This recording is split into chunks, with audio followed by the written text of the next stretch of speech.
Bangladesh cricket কি খেলা দেখালো বা! বাংলাদেশ ক্রিকেট তো ইনিংস ব্যবধানে টেস্টে আয়ারল্যান্ডকে হারাই দিল। এটা তো বাংলাদেশের প্রত্যেকটা দর্শক, বাংলাদেশের ক্যাপ্টেন, বাংলাদেশের টিম ম্যানেজমেন্ট সবাই খুশি, সবাই নিজেকে একদম গর্ববতী মনে করতেছে। কেউ কেউ 9 মাস 10 মাসের বাচ্চা মনে হয় বাড়িতে চলে আসছে, এরকম অবস্থা।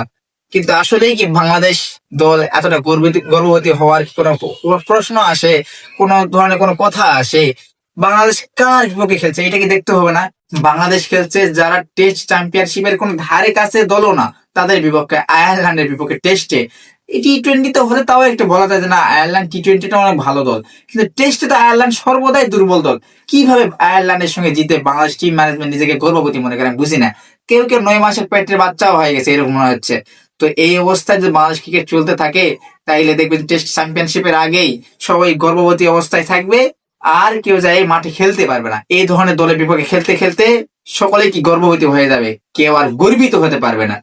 তাই বাংলাদেশ ক্রিকেট যদি গর্বিত হতে চাও, যা টেস্ট চ্যাম্পিয়নশিপের যে প্রত্যেকটা ভালো ভালো দেশ রয়েছে এদের সঙ্গে যখন তোমরা জিততে পারবে, তখন তোমরা নিজেকে গর্বিত মনে করবে, তা না হলে তোমরা সবসময় কি গর্ভবতী হয়ে থাকবে।